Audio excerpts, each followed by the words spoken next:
اور جبکہ لقمان نے واز کرتے ہوئے اپنے لڑکے سے فرمایا کہ میرے پیارے بچے، اللہ کے ساتھ شریک نہ کرنا، بے شک شرک بڑا بھاری ظلم ہے۔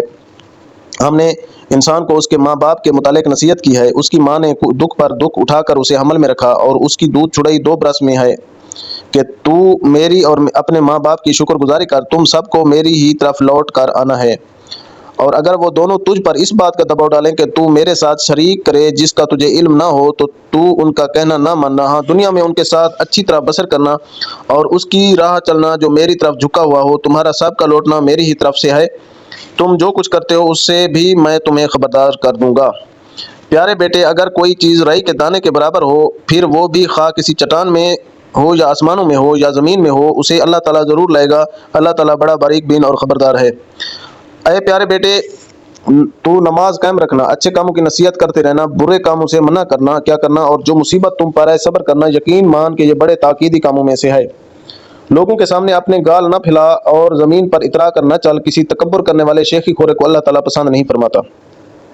اپنی رفتار میں میانہ روی اختیار کر اور اپنی آواز پست کر، یقیناً آوازوں میں سب سے بدتر آواز گدھوں کی آواز ہے۔ کیا تم نہیں دیکھتے کہ اللہ تعالیٰ نے زمین اور آسمان کی ہر چیز کو تمہارے کام میں لگا رکھا ہے، اور تمہیں اپنی ظاہری و باطنی نعمتیں بھرپور دے رکھی ہیں؟ بعض لوگ اللہ کے بارے میں بغیر علم کے اور بغیر ہدایت کے اور بغیر روشن کتاب کے جھگڑا کرتے ہیں، اور جب ان سے کہا جاتا ہے کہ اللہ کی اتاری ہوئی وحی کی تابعداری کرو تو کہتے ہیں کہ ہم نے تو جس طریق پر اپنے باپ دادوں کو پایا اس کی تابعداری کریں گے، اگرچہ شیطان ان کے بڑوں کو دوزخ کے عذاب کی طرف بلاتا ہو۔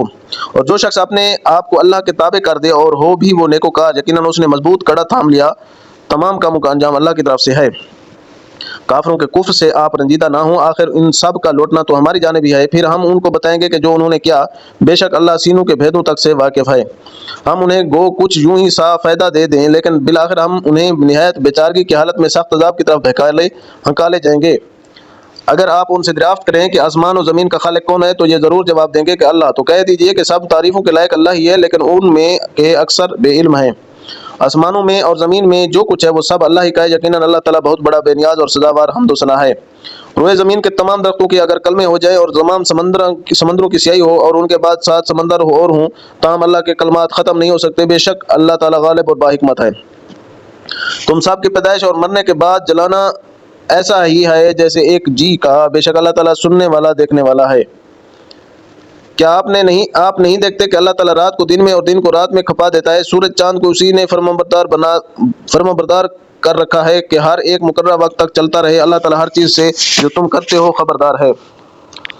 یہ سب انتظامات اس وجہ سے ہیں کہ اللہ تعالیٰ حق ہے، اور اس کے سوا جن کو لوگ پکارتے ہیں سب باطل ہیں، اور یقیناً اللہ تعالیٰ بہت بلندیوں والا اور بڑی شان والا ہے۔